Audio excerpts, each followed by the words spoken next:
Chris Kelsey here with Matt Owl. And on this episode of The First Run, Matt and I are going to discuss two big budget films. This week we're going to talk about Doctor Strange, the latest in the Marvel Cinematic Universe. But that's not all. We're also going to discuss Mel Gibson's directorial return with Hacksaw Ridge, starring Andrew Garfield. Not only that, though, Matt, we'll tell you what's coming up on Blu-ray and DVD this upcoming Tuesday. You're streaming straight to DVD Picks the week, all the information you rely on. But then, if you're having a tough time, we're going to tell you what we think we know are our 5 favorite pop culture escapes. So it's a lot to get through. So let's hear a clip from Doctor Strange. Doctor Strange, you think you know how the world works? What if I told you the reality you know is one of many? This doesn't make any sense. Not everything does. Not everything has to.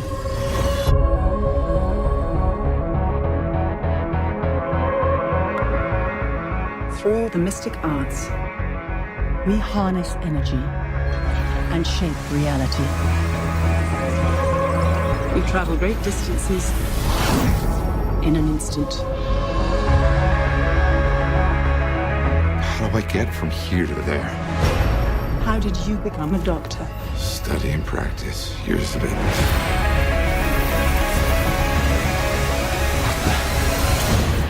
There's a strength to him. But is he ready?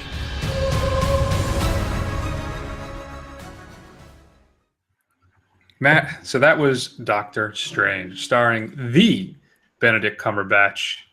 I think we're all fans of Mr. Cumberbatch, are we not, Matt? Do you have anything horrible to say about Benedict that I should be made aware of from the get-go? No, I'm as much a fan as anybody is, really, I think. Mm-hmm. Do you find him as dreamy as everybody? Did you see that SNL sketch when they had a thing about they had that game show where why is Benedict Cumberbatch so hot?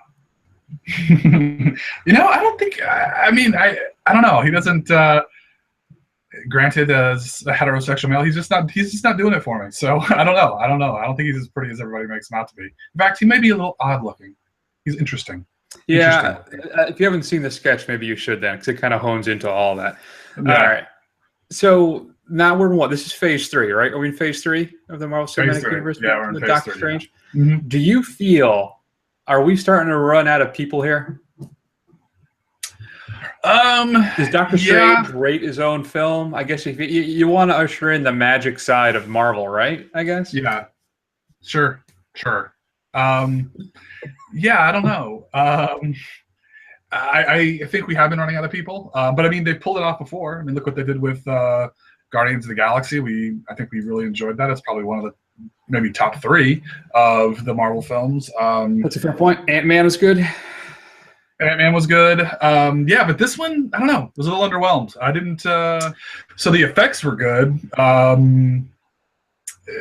They were frankly pretty incredible to watch. But yeah, as far as the characters or the acting, it was all just kind of meh. Story, meh. It was okay. I mean, it didn't blow me away at all. And I have no driving urge to see more Doctor Strange, unfortunately, which is disappointing. I think that's the issue we have now with the Marvel films. And I'm curious what you think. Is this because we are so locked into this formula and we can't take any chances? We can't do anything really different. I mean, visually, this is different. All right, I grant you that. But it's just, I feel like everything feels very safe, very rote, it's the same film over and over again.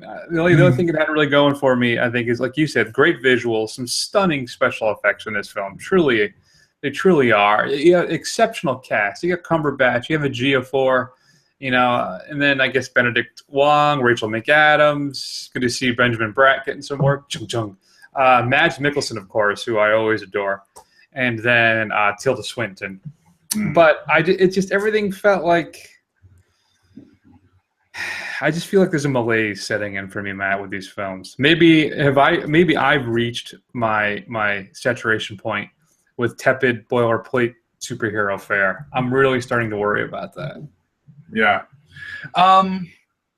No, I think I'm right there with you. I think you're right. I mean, and I don't know if it's fault of the films or if it's really just the superhero superhero issue in general. Just these stories are all structured the same way. They're all the same, you know, even in the comic books. I mean, basically guy gets power or girl gets powers, you know, it's the only one who can save the universe, and then, you know, they do, and they learn a life lesson along the way, and it's the same kind of stuff every single time. So I think they can maybe, I'm hoping that they'll get away from these kind of origin stories, because I mean everybody's seen it all the time. Maybe they just make it like you know, real fast at the beginning, like, okay, this is how dude got his powers, and let's move on from there. But I don't know how you fix that. Going to be the common thread of any superhero movie, really. Yeah, I mean the problem is, right, you got to keep, there's certain elements you need, and I understand, and it really, if you boil it down, every film has there's about 3 basic plots of all movies, and that's everything revolves around that. But I still, I don't know. I just feel like it's listen, don't get me wrong, I enjoyed it. All right, I actually enjoyed it, I think, more than I liked Age of Ultron.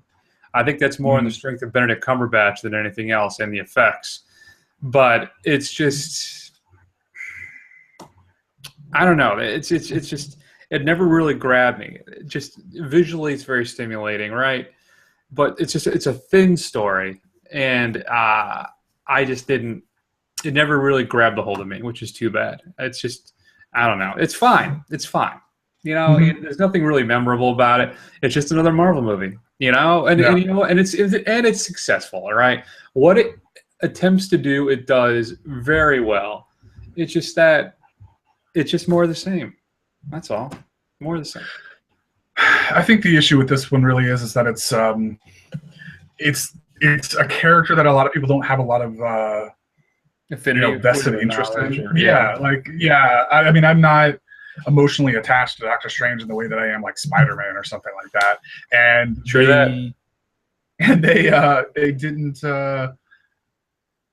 What they did with Ant-Man or Guardians of the Galaxy, they didn't make me connect to the character. It's all very distant and chilly, and I just, like you said, I don't know, I just couldn't get into it. I just didn't connect with the character. But that could be just a failing of the storytelling, not necessarily of Marvel movies, but in general. So we'll see.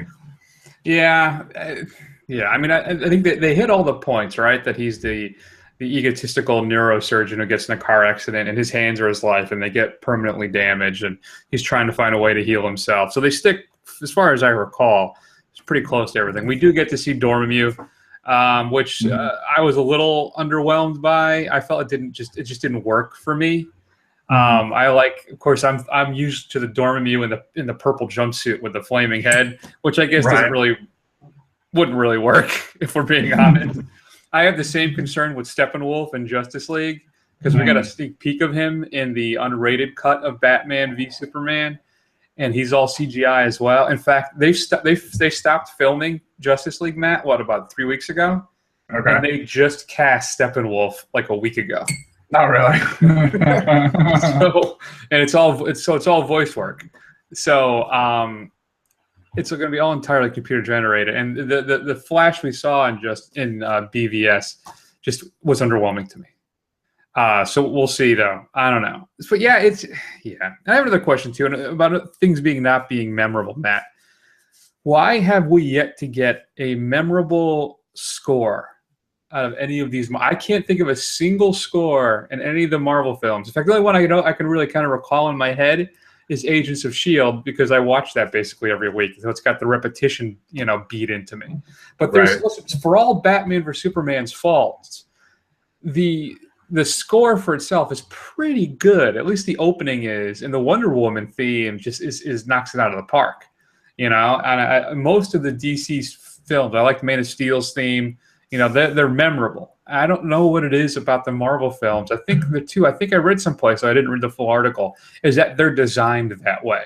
That they're just there to juice the scene, but there's nothing really, there's no staying power to any of the music. Though I don't quite understand why that would be. Right. I think because I think it is intentionally generic. I mean, you don't have kind of like a melody that's going to be okay. Like when you hear it, there's not like a leitmotif thing going on like they're doing with like Wonder Woman, right? So, every time she shows up, you're going to hear that strain of melody in the back, and but you don't get that for Captain America or Iron Man or anything like that. They're just not doing it. It's just basically kind of generic rousing music or generic sinister music, and that's what they got. I mean, it just kind of fades into the background. But that's, for me, I feel like that's a microcosm of this entire cinematic universe. It's just generic. And I really think the thing it's at least that's what we've come to at this point. All Thor films have been that for me. Though the new one, obviously, I have high hopes for because of Kiki Tatiti. Of course, I think I massacred that. I just bought, by the way, the Wildebeest film because it was at $10 on iTunes. So I can't wait to watch that. But outside of I got to give props to the Russo brothers for the last 2 Captain America films. And, of course, as you said, Guardians of the Galaxy. But outside of that, and maybe Iron Man, the first one, I don't know. I'm just going to keep saying the same damn thing. So I enjoyed it, Matt. Underwhelmed. I got to admit, though, if you're going to go see it and you get a chance to, I think IMAX 3D is the way to go. I want you to get the full visual impact. It's enjoyable enough. I'm going to give it a B because I enjoyed it. But I tell you, I have trouble even now remembering everything about it. Yeah. Ruining it to me.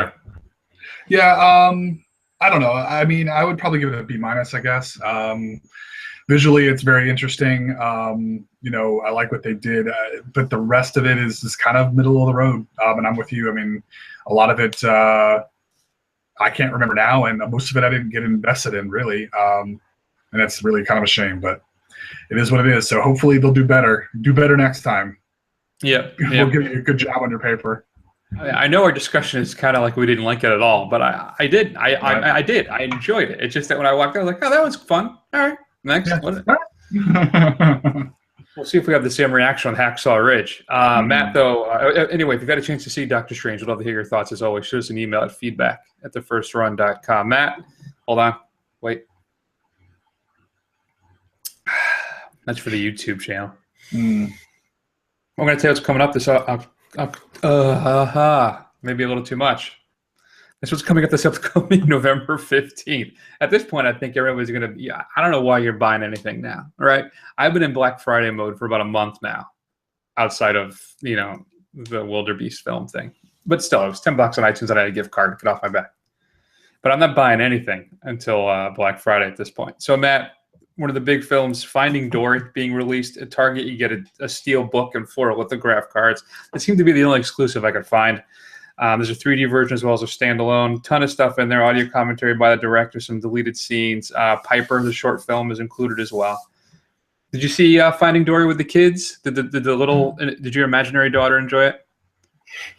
Yeah, she liked it. It was an okay film. I would definitely put it under the same category of why Pixar. I don't understand a why Pixar sequel. I don't know why they made it.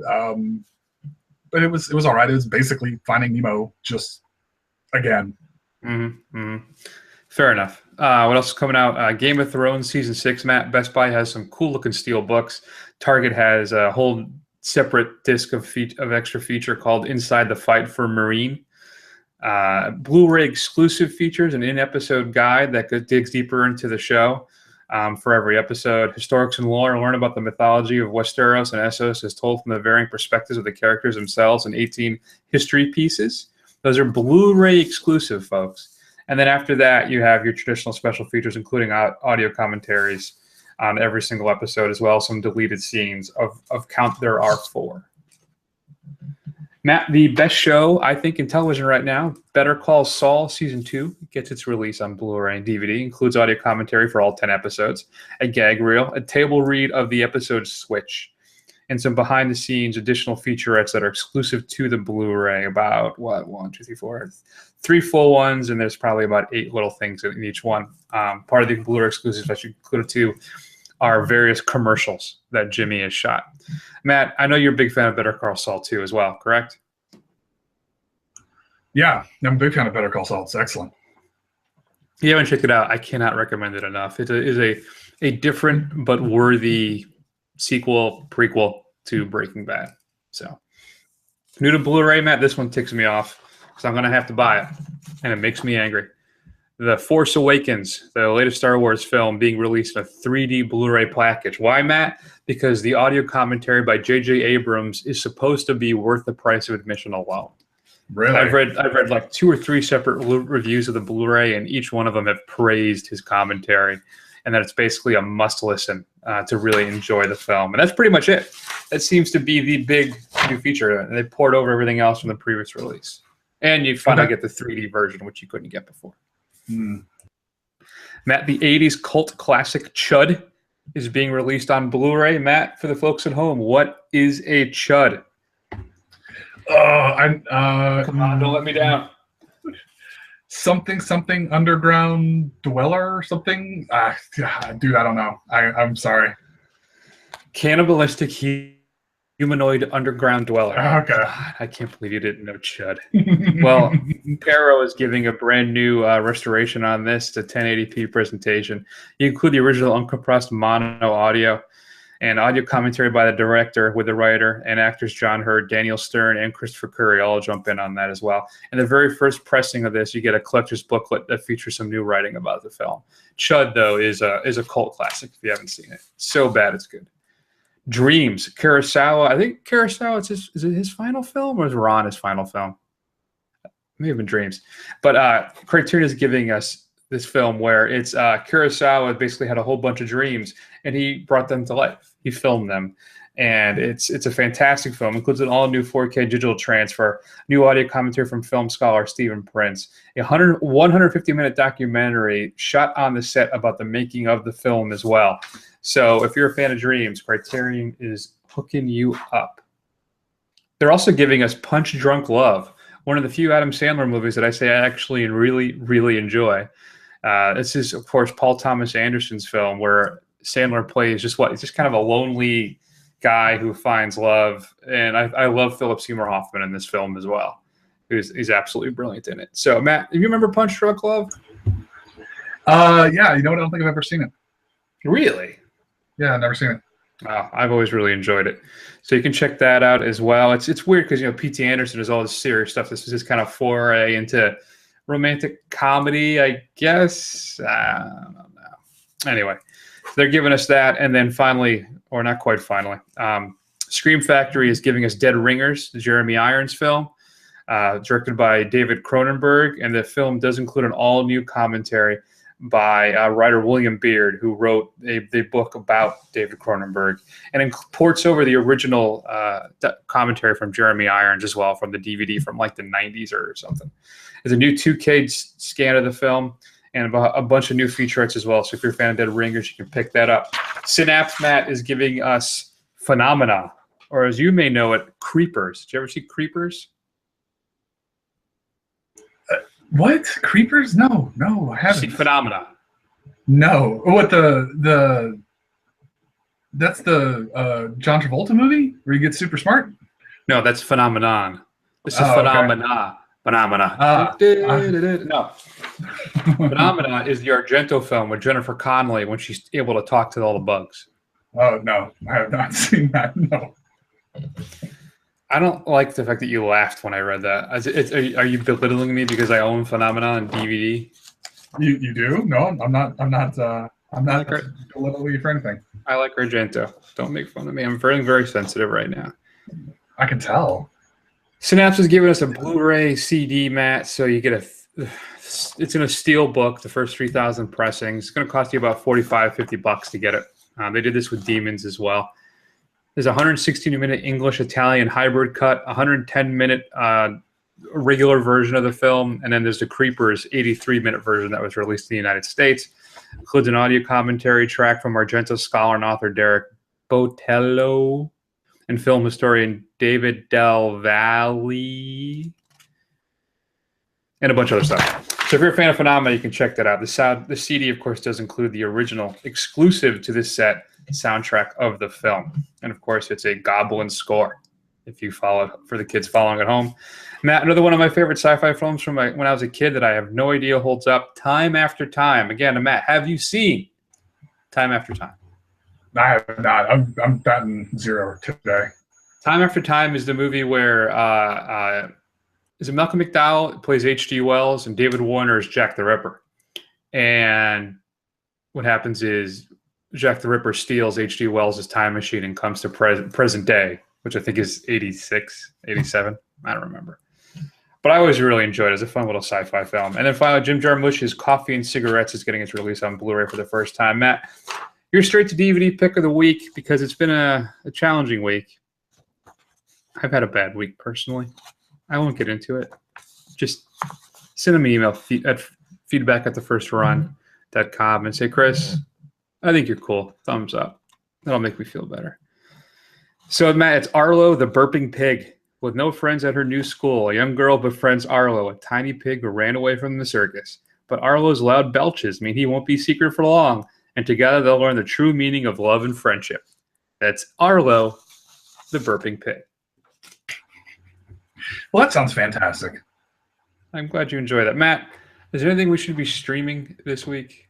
Yeah, so I'm going to go do something relatively recent that we've just talked about on the show just a couple months ago. But The Neon Demon is available for streaming on Amazon Prime. If you haven't listened to that show or watched this film, go back and watch the film. Go listen to our show because I think we had a lot to unpack on that one. And I'm still not even sure where the hell I land on it. So probably end up watching it again in the near future and get back to us because I'd really like to know what everybody out there thinks. Does it include, is it the unrated director's cut on Amazon or is it just a theatrical version? Do you know? I didn't check. If I had to guess, it's probably the theatrical version. All right. I still got to pick that up on Blu-ray. I was hoping it'll be on sale on Black Friday, but I sincerely doubt it will be.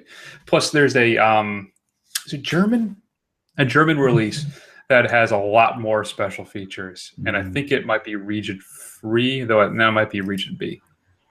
I got to get me a regionalistic Blu-ray player at some point. All right. Good pick, Matt. I'm glad to hear you chose that one. I got to pick that. I got to watch that again. There's a lot of stuff I got to watch, though, by the end of the year. There's so much stuff I got to see Sing Street yet. There's a bunch of stuff I got to watch before we clear the year.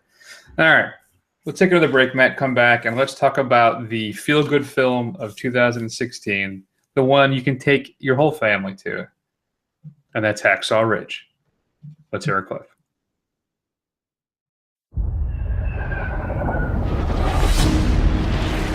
What the hell is your delay, Captain? We're waiting, sir. Waiting for what? Private DOS. Who the hell is Private DOS? I always dreamed about being a doctor, but didn't get much school. I can't stay here while all them go fight for me. But you figure this war is just going to fit in with your ideas? While everybody else is taking life, I'm gonna be saving it. And that's gonna be my way to serve. This is a personal gift from the United States government designed to bring death to the enemy. Well, I'm sorry, Sergeant. I can't touch a gun. You don't kill. No, sir. You know, quite a bit of killing does occur in war. Private DOS does not believe in violence. Do not look to him to save you on the battlefield. I don't think this is a question of religion. I think this is cowardice. I fell in love with you because you weren't like anyone else. You're saying you could go to prison. But I don't know how I'm gonna live with myself if I don't stay true to what I believe. With the world so set on tearing itself apart, it doesn't seem like such a bad thing to me to want to put a little bit of it back together. Matt, that possibly was one of the more tougher sits we've seen in quite a while, at least for me. It was reminiscent of the storming of the beach in Normandy in Saving Private Ryan, but much more graphic. And my concern is, Matt, is that that's what people are going to take from this film. What do you think? I think it's what people come to expect from a Mel Gibson joint, if you will. I mean, he's known for his violence and his action sequences, and you know, some of his most celebrated films. That's what's in them. I mean, I went into the theater. That's what I was expecting. I was like, man, I'm going to see some cool ass battle scenes because it's a Mel Gibson movie. And he did not disappoint on that front. But I guess I'm still curious as far as what you thought of maybe, you know, the first half of the film. You know, the kind of backstory / love story aspect of it. Well, why don't you, let's get into it. Why don't you tell people what the movie's actually about this young private Desmond Doss? What's his deal, man? What's his deal? So, all right, so it's obviously in the 40s. Desmond Doss, he is a Seventh-day Adventist. He is not violent, and it's revealed it's because of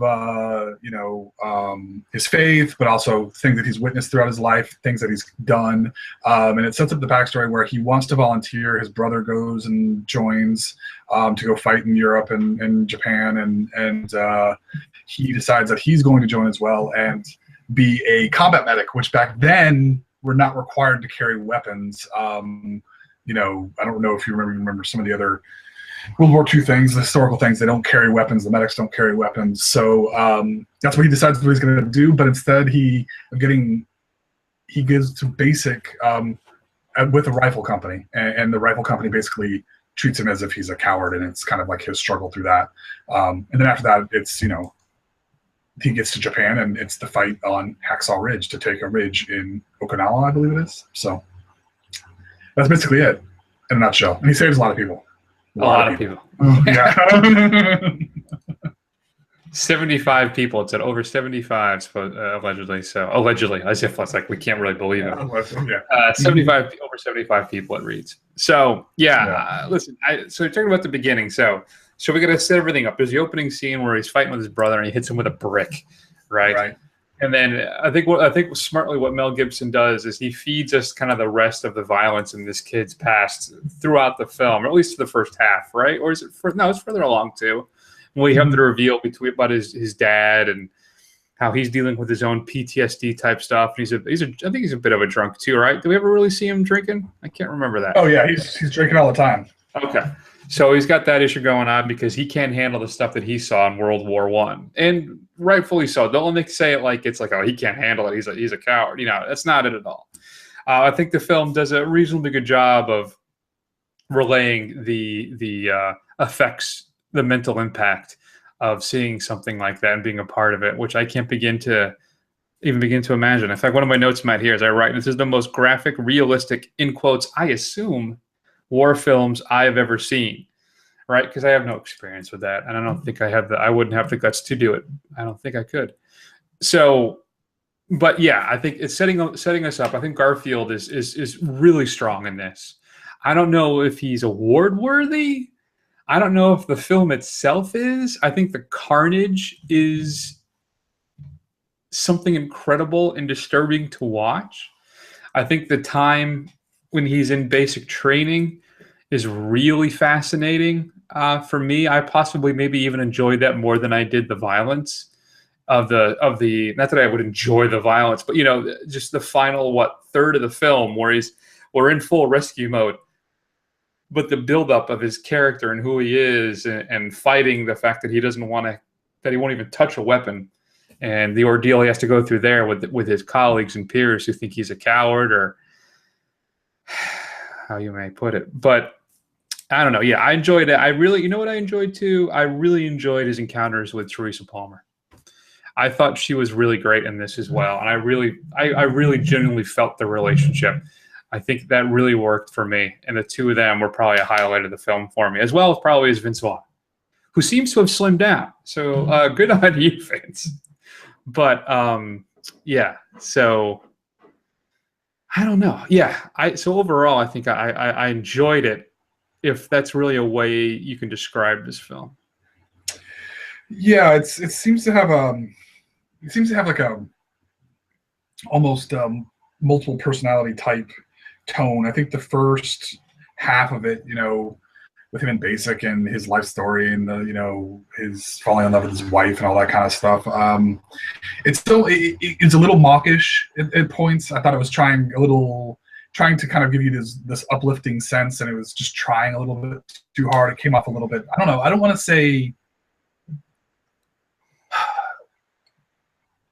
hokey, but it's kind of on the edge of hokey a little bit. It's a little naive. I think I can agree. I think it's more. I think he's trying to. I don't know if it's him setting us up for really the horror of war, that right. You have this idyllic idea or just general idea of what you're getting into, but you don't really know until you're there. Sure. But even the war film, it's even the way that shot, like some of it, it's yes, it's very graphic, it's very chaotic, and it's very crazy. But even parts of it, like with Smitty, the corporal or whatever, that he's running in with his automatic rifle and he's just mowing guys down with like the sunlight coming through him, and it's all very kind of rah, something you would see in the 40s. So what I'm trying to say is that it has a kind of an old style movie feel to it. The way that he chooses to tell the story, the images that he chooses to show, it's almost something like you would expect to see like in the early 50s, something very recently post-war kind of thing. And so I thought it was an interesting choice for him to make that. But I don't know if it's award worthy. I would say it's not. I'd be surprised if it even gets nominated, but we'll just have to see what the rest of the year brings, I suppose. Yeah, I'm inclined to agree with you with that. I think so, especially with some of the stuff on the docket that we have upcoming. I'm not anticipating like Arrival's up next, Moonlight, which I'm dying to see. So we'll see. Yeah, I don't know. I think Mel made some interesting choices in this too. His use of light, or lack thereof, his use of fog. I think he made some really interesting choices that I think visually were arresting, but they really worked. Overall, I thought it was a good film. I thought it was good. It's brutal. It's the film's just as much about, I think, relationships and the bonds you form with your mates than it is so much his story or his relationship with Teresa Palmer. I mean, I think Mel does a pretty good job of balancing all of that while still delivering a very earnest story that's rather uplifting. And I got to tell you, Matt, unbelievable. If I think this is one of those things where the Hollywood producer would be like, yeah, no, that's too unbelievable. We got to scratch that. And they'd be like, no, that's what happened. It's absolutely an incredible story. So I'm glad I got to see it. It's just be warned. It is that last third. It's rough. That's all. I don't know. What do you think? Yeah, I'm with you. I mean, it's a good movie. I wouldn't say it's a great movie by any stretch, but it's an enjoyable film. I'm glad I saw it. I don't have really that much else to say about it. I mean, I think it's a good, solid film. If you can handle the violence, but you should know what you're getting into with this type of film as it is. There's probably one of the better World War II films of recent memories. Yeah. All right. What's your grade for this one then? I'd probably go B+. Yeah, I'd probably go B+ too. All right. Maybe I could probably be persuaded to go maybe a B. Fair enough. And not at all anti-Semitic, but I could tell. So nicely done, Mel. Way to keep those demons in that bottle. Man, I don't know. What'd you think of? I have one question. What'd you think of Hugo Weaving as his dad? I went kind of back and forth on that. Overall, I thought he was a real strength for the film. Yeah, he's impressed with Hugo Weaving. I think he was probably one of the better players in the whole thing. I thought he really sold it. So I enjoyed his performance. And the big question, Sam Worthington. We rail against Sam here a little bit, right? He was Jay Courtney before Jay Courtney was Jay Courtney. It was Sam Worthington, who I feel like Hollywood was forcing us to make him a big star. Then that just didn't work out. Though who knows? Is he in the next Avatar film? Simon? That may never come out at this rate. I have no idea. Yeah. Mm-hmm. Did Sam Worthington cross the Tatum line for you? He didn't really make any big movements for me. No. In fact, I didn't even. This is how bad it was. I was sitting there. I'm like, I know who that guy is, but I can't put his face. I've seen him in something else, and then you have just told me that it was Sam Worthington. So there we go. Good for you.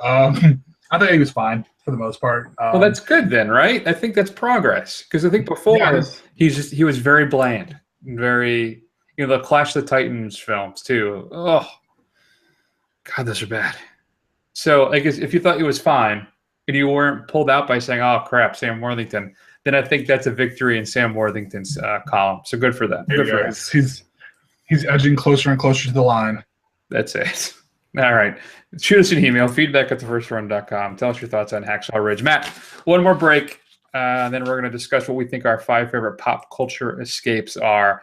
And I'm always so excited when I get to use – I'm just happy to use this clip. It's one of my favorite scenes from this character in this show ever, and it's the very last episode of the show ever. Take a listen. Ms. Scott? Ms. Scott, I'm Jack McCoy, the district attorney.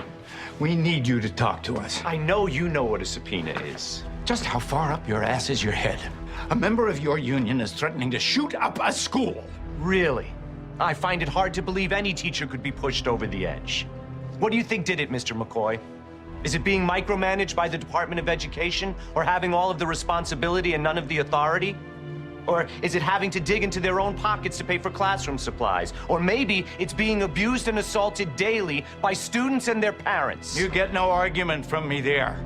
But if your obstruction allows a massacre to happen, I will crucify you, Mr. Kralik. I will charge you with negligent homicide, and after I convict you, I'll resign my job and represent the families of the victims in a wrongful death suit against you and the union. By the time I'm done, you'll be finished. So my advice to you is get out of my way! Matt, that was the indomitable Sam Waterston as D.A. Jack McCoy in Law & Order in the final episode, Rubber Room, where he's working with the teacher and the teacher's union rep, trying to get them to tell us where this guy is because he's about to shoot up a school. And the union guy gives him a whole bunch of problems, and then, of course, you get to hear Sam's response, which is just total badass. All right. So clearly that may pop up on my list. We'll have to see. Matt, why don't you start stuff off for us? What is your 5 favorite pop culture escape? You're having a rough day, Matt. It just hasn't been going well, and you need some me time. What's the number 5 thing that you go to? All right, so the number 5 thing that I would go to would be generic. I'm going to go a little generic on this one, punk rock. I'm a bit of a sloganeer. I think in this kind of the stuff that this has happened in recent, it can connect you to kind of fists in the air, reconnecting with your angry youth kind of thing. I know it's dumb. The musicianship is usually not very good, but it's a hell of a lot of fun, and it's a lot of fun to be energized by. That's for sure. My punk music stuff is very edge. It's very what's the word I'm looking for? It's been a long Fringe. day. It's Fringe works. Like, I love Social Distortion, right? And I have No Effects' greatest hits. I have a couple Ramones albums, but I think that's as far as I've really ever gotten. Mm-hmm. So no, I don't mean Less Than Jake. Though I did have I picked up a 7 Seconds album on vinyl because I heard it was always one of their better ones. And an old friend of mine, this guy Terry, he's actually the one that got me into Social Distortion. Loved 7 Seconds, and there was this like mint copy of this supposedly classic album of theirs for like $10. So I said, I'll pick this up, and I've yet to listen to it. There you go. But very disappointing. I got to throw that on the turntable soon. So, what's your favorite punk band? Do you have one? My favorite punk band? I don't know if I have a favorite band. I can tell you, like right now, I really liked Pup. They're a band from Canada. They're relatively recent. I like that. I like their albums a lot. I liked Japan Droid's 2012 album. That was really good. But as far as, I don't know who my favorite. My mood shifts and my allegiances change. Fair enough. All right, my number 5 then is the Comedy Bang Bang podcast. Mm-hmm. Every now and then there's some duds. In fact, I started listening to one earlier today that I am not going to finish. I'm about 20 minutes in, and it's going nowhere. All right. So, but there every now and then, Matt, you come upon a gem where I will, not even every now and then, consistently you come upon a gem where I will laugh so hard I will cry. And I think I know the formula. Basically, I'm looking for Andy Daly or Paul F. Tompkins or Jason Mantzoukas. There's some type of combination of those people.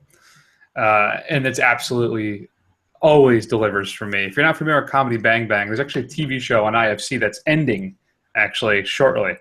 So, but it ran for like, 7 seasons? And it's hosted by Scott Aukerman. It was originally called Comedy Death Ray. And it's basically him and his buddies. And then they have a guest. And then there's always another guest, which is a totally improvised character. And it's absolutely hilarious. So if you haven't ever heard Comedy Bang Bang, as if they need me to promote them, give them a listen. There you go. All right, what do you got? All right, my number 4. So I'm a fan of the video games. My favorites are Get Lost, and so either I'm gonna go. If I really need to escape, I'll go into either a BioWare game or a Bethesda game. So either Bethesda's Skyrim or Fallout, or Skyrim, the Elder Scrolls Fallout games, or Mass Effect or the Dragon Age games. I can play those for hours. I will sit there. There's always a side quest. There's always more to do. You kind of really get sucked into the world building of those things, and BioWare more than Bethesda for sure, but they have really good storytelling and characters and stuff. But with Bethesda's games, I mean, there's literally no limit to how much crazy shit you can get into for, $40. It's if you haven't played those games, you're really missing out. I got BioShock Infinite, and I started playing. I really liked it, and then I got my PS4, and I haven't picked it up since because I was playing Arkham Knight and a bunch of other stuff. And I've been playing a hell of a lot of Star Wars Battlefront. I don't know if you've played that at all, but I really seem to enjoy that a lot. So I played it during the beta. I never picked it up though. What came with my PS4? I bought that. I got the Star Wars bundle. And Black Friday, I think I was thinking about picking up Fallout 4 because it's going to be like I think $10 or $15. I've heard that's supposed to be. Yeah, you definitely should. It's amazing. Cool. All right. Well, number 4 is what belongs to the clip earlier, which is the Law and Order clip with Jack McCoy. I'm telling you, man, I know when I'm in a depression because I go into like a Law and Order coma. I will just start watching them over and over again. And you got 20 seasons. And the problem is, though, I've seen them all so many times. I almost always know what's going to happen. Or there's a Law and Order curse, which they haven't figured out how to break on SVU yet either. Which is when you have a big guest star, guess who the bad guy is? So it's still though, and for me, it's I think Law and Order Prime for me, which is what they call the first show, but just the Prime cast would probably be the Jack McCoy with Jerry Orbach and Benjamin Bratt.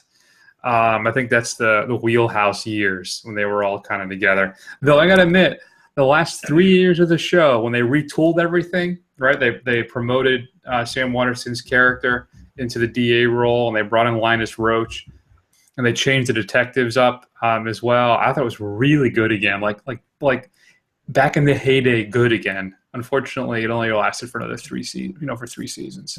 So I keep hearing rumors of a Law and Order movie, which I would adore, but who knows if that'll ever actually happen. But that's Old Faithful right there. Never got into Law and Order. I never did. I know that's a tragedy for you. I'm sorry. It hurts me. One of my favorite things is back when I was in college. Again, another Terry story. We would be up late working or screwing around. Because this is back when I think Law and Order it's on a lot now, but back then TNT used to run it for like 5 hours a night, every single night. And one day we're in school in class, and he comes up to me and goes, "Hey, did you ever notice that Law and Order is like the first half is like the Lost half, and the second half is the Order half?" Funny how that is. Yeah, no, I never noticed that. There you go. So anyway, all right, what do you got? What's your number 3 as you take apart a Slinky? I don't know what's going on over there. Yeah, sorry, I hit the desk with my knee. So my third favorite pop culture escape would be the films of Wes Anderson. So this is the man who brought us the Grand Budapest Hotel, Royal Tenenbaums, Rushmore. All have a very distinct style. Generally, not that bad things don't happen, that there are depressing things don't happen, but they're generally always hopeful movies. They always kind of end on a note of hope, and just the characterization and the, I dare say, quirkiness of them, it makes them just incredibly endearing, and you can just watch them over and over again. And a lot of them are just funny as hell, and they're just a good time to, if you're just kind of feeling blah.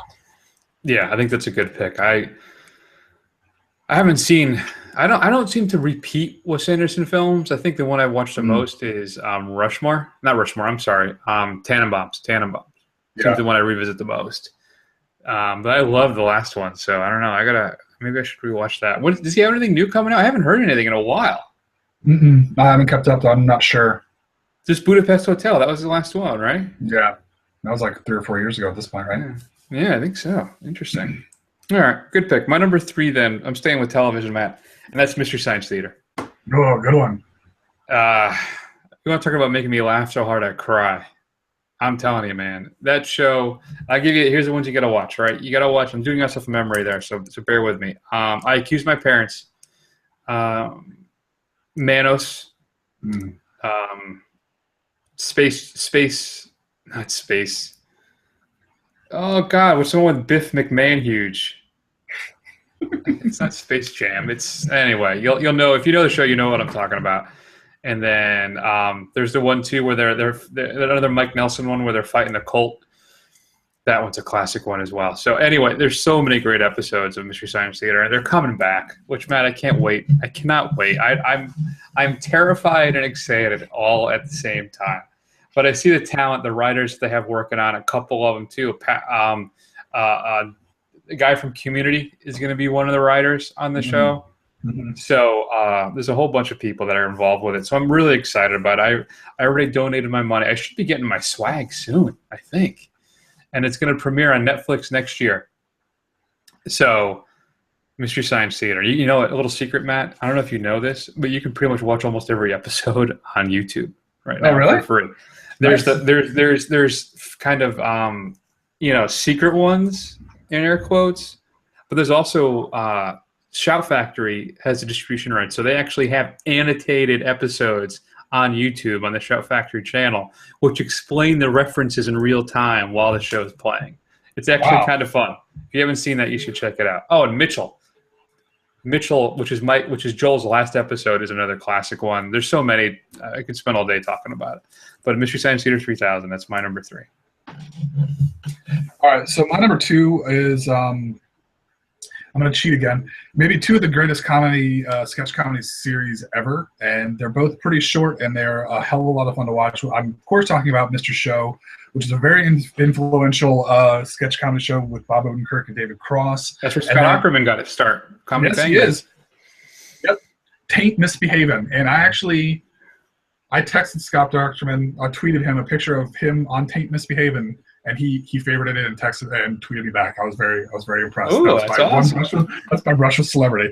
And the second is Chappelle's Show, which obviously with kind of the state of the way everything is right now, it's the humor's still there, and it is some of the funniest stuff that you will ever see. I cannot even tell you. The first time I saw Chappelle's Show, I didn't even catch it from the beginning. I think it was the Rick James sketch, and me and my buddies were just like almost peed ourselves. We were laughing so hard. It's fantastic. I don't know, and I completely forgot. I meant to catch it. He was on SNL last night. I didn't catch it. I don't know how he was any good or not. So I just watched it like an hour ago, and it was pretty good. His opening monologue, we just did some stand-up, was great.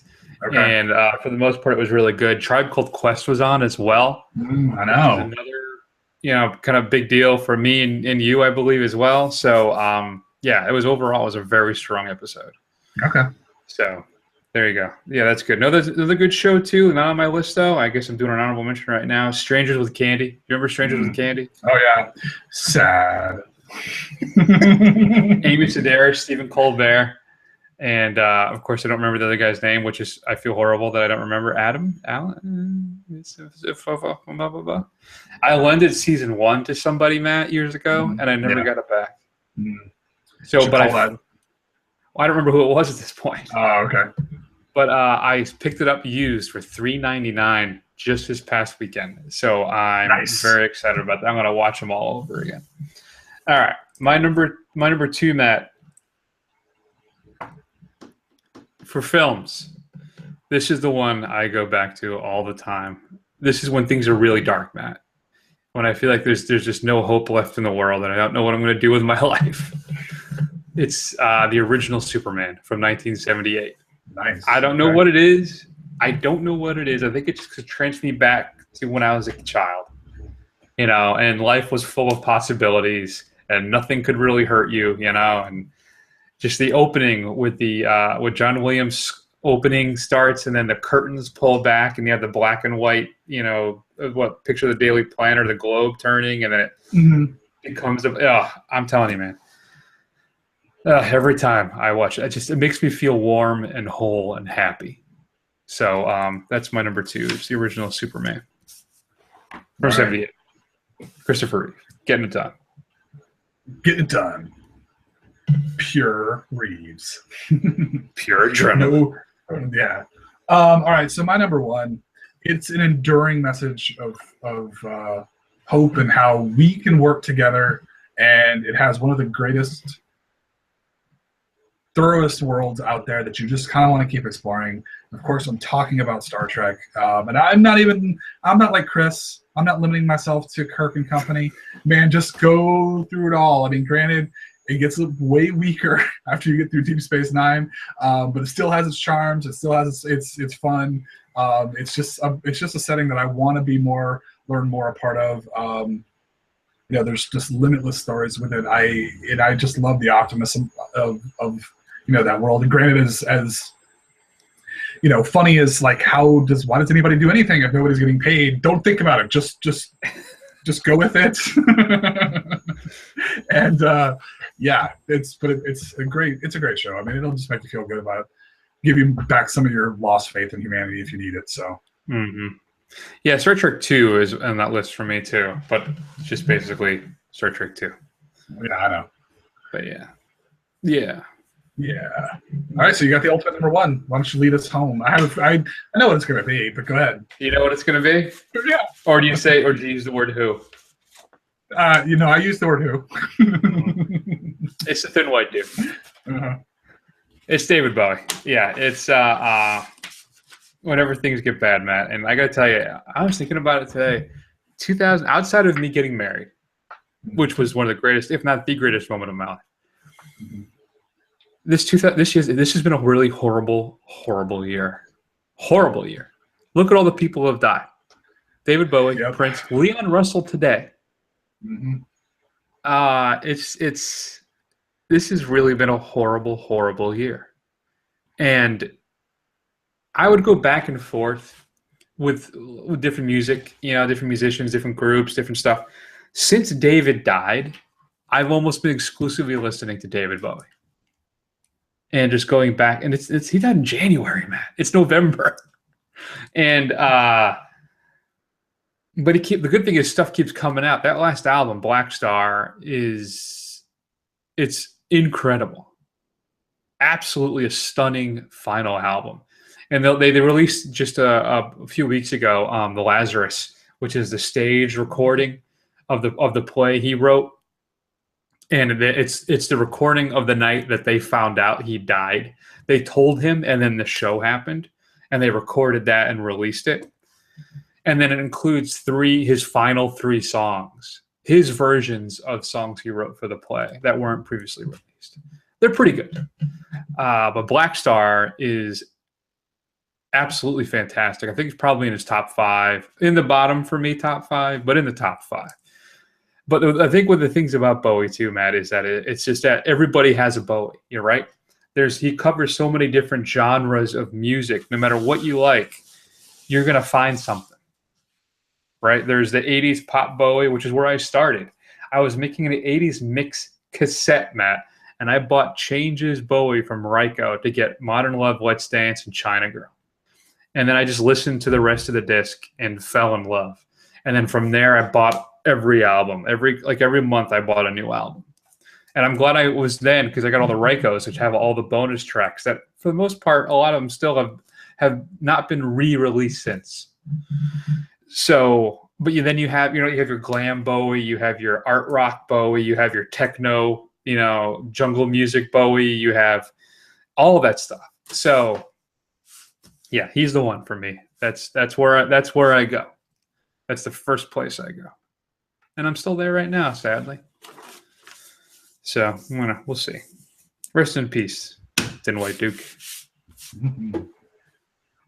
So I didn't really have any honorable mentions. That's kind of I just brought up Stranger with Candy because you reminded me of it. But I'm sure there's a bunch of movies I go to. QT isn't that for me. I don't know what it is. It's not a comfort, Quentin Tarantino. I love his film, fun, but it's not a comfort. Yeah, you're right. That's true. But yeah, so there you go. Do you have any honorable mentions? Not really. I mean, again, I mean, there's things that I'll go to watch too. Like I would put in. I wrote down Rick and Morty, which I don't know. This is in its second. It's going to start its third season before the end of the year. It's not comforting because it's extremely nihilistic. It's very misanthropic, but it's hilarious as hell, and it's deep. It's surprisingly philosophical. So, depending on your mood, it could be a comfort. So, I think it's fantastic, and if you haven't seen it, you should really check it out. I've seen like a couple episodes and said, "Man, this is funny. I gotta watch it," and I have not watched it. So I do have to get on that. All right, we'd love to hear what's your comfort pop culture. Shoot us an email at feedback@thefirstrun.com. Matt, next week is one I've been looking for most of the year, looking forward to at least, and that's Villeneuve, The Arrival, starring Amy Adams, Jeremy Renner, Forrest Whitaker, and a whole bunch of the cool people, I'm sure. So we've been looking forward to this one. It's supposed to be absolutely fantastic, Matt. Right now, 93% Rotten Tomatoes. We'll see if that's true. We'll let you know if that's really, really true. Mm-hmm. That's what you listen to us for us to tell you if that's true. That's right. And then A24's The Monster is being released. Has been released as well. I don't know if it's local though, or if I don't know. I'd like to check that out. I'm not familiar with that, Matt. You should watch that trailer. Yeah, I want to see it. So, and then some other stuff's coming up as well that we desperately want to see. Moonlight, as I mentioned above previously. Next week after that, Fantastic Beasts and Where to Find Them, Nocturnal Animals. So we're getting that time of the year, Matt. Well, the Oscar bait's going to start coming out. Allied, it's coming out. Bad Santa 2. Maybe I shouldn't use that for Oscar bait. Now, have you seen the rules? If you see the trailer for Rules Don't Apply, I can't seem to get away from it. Not Rules Don't Apply. I'm sorry. What's the Ben Affleck one where he's the gangster? Oh yeah, I forget what it's called, but yeah, I've seen that multiple times. I don't know how I feel about that. Yeah, I'm on the fence. I'm not super stoked to see it. Yeah, we'll have to see. What else is coming up? Jackie's coming out soon. That'll be a good one. Possibly. It's supposed to be. I don't know. We'll see. So, anyway, that's a big show for this week. Shoot us an email, feedback@thefirstrun.com. Check us out on YouTube, Twitter. We're on Facebook and Instagram. Just do a search for The First Run. Scroll down. You'll find us. That's going to be the big show for this week. So we'll take an extended break, and we'll be back next week with The Arrival and maybe something else. Quesadilla. I always say quesadilla because it sounds like goodbye. Does it sound like goodbye? Quesadilla. Hey, quesadilla. Yeah, I guess that could work too. Oh, wait, man, not quite yet. You ready? Oh, yeah. Comedy. I had the card up here the whole time too, so I wouldn't forget. Horror, sci-fi, drama, musical, action, adventure, or comedy cartoon. Let's go comedy cartoon. True or false? Steve Martin both wrote and starred in the 1990 film Bowfinger.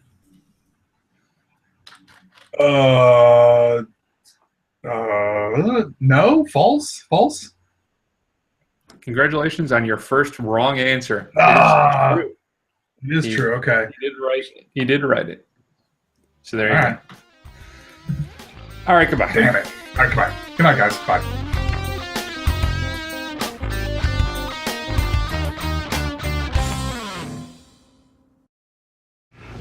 Oh, you're over there now. The first thing that every speaker should do is to learn the 3 basic aims of public speaking. Lie, lie, and lie. And check your zipper. You must be heard. John heard? 2, you must be understood. Huh? What? What's that? 3, you must be pleasing. Do I please you? Do you find me pleasing?